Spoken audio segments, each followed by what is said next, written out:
welcome to Backroads DIY.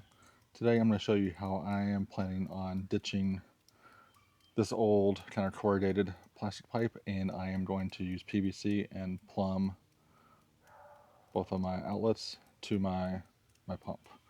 So what I did is I actually took off these strainers that I have here, took those and a short piece of hose with me to Lowe's, took a couple pictures of kind of my setup here, and just sat in the plumbing aisle for about a half an hour or so and kind of pieced it all together. I'll kind of show you what I purchased. I spent about $100. You could definitely do this cheaper. My plan was to go ahead and utilize the shutoff valves that I already have for the strainers. I also wanted something that I could take off in the wintertime fairly easily.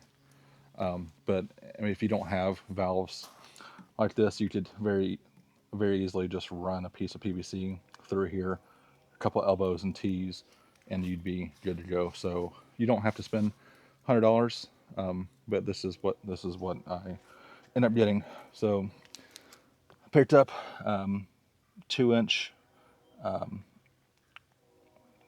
2-inch coupler here.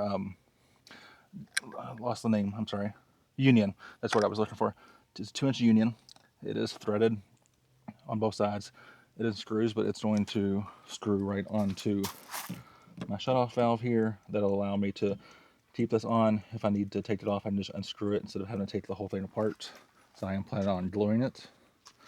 So we got our union, got a couple of different adapters, bushings, some 45-degree angles, 90-degree angles, threaded 90s, a T, and a piece of 1.5-inch pipe.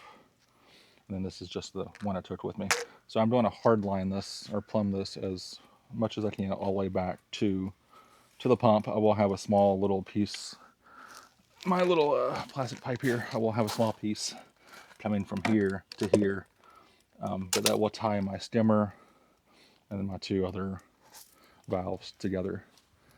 So I'm going to work on getting this kind of dry fit a little bit, and I'll come back in and show you what I have. All right, we're back. About an hour and a half later or so, ran into a couple issues, but let me show you what I got here. So coming over to this side, I've got my 2-inch union coming down to a 90, over to my 1.5-inch, then a 45-degree there, a T coming over to my other shutoff valve, and that T comes down, comes over and ties into my Hayward skimmer there, and then runs from that junction over to the pump. Where I kind of ran into issues was I built this hard piping PVC connection to my Hayward skimmer a year or two ago. So I did not plan on doing this, but replacing those plastic hoses every 2 years kind of led me to it. So there's a little bit of different elevation changes that I had to kind of account for. I was short one piece, but luckily I found some in my stash. Whenever I go to the store, I usually buy an extra 1 or 2 fittings whenever I'm buying PVC or pipe or bolts or anything like that. But it all came together. It's all just dry fit, kind of press fit now. I need to take it all apart, glue it up, and then we should be good. Let's take a look at the pool real quick. I gotta take the cover off, but a little bit of dirt in the bottom, as expected, for being closed up for, let's see, since October. This is 3 months. It's beginning of June, so almost 9 months. It's been locked up.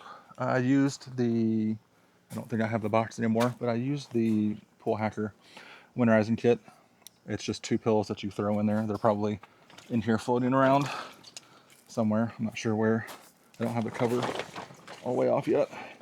But those things, I've used those for a couple years. Those things are extremely easy to use. They work well. I have a video on that in my pool playlist. Go check that out if you're interested for winterizing next year. But yeah, happy with how this turned out. I'm gonna take it apart, glue it all up. That way some of my little slow drips kind of stop. But I think other than that, we're good. Appreciate you watching. hopefully this gave you maybe sparked some ideas that you can incorporate. Thanks for watching. Have a good day.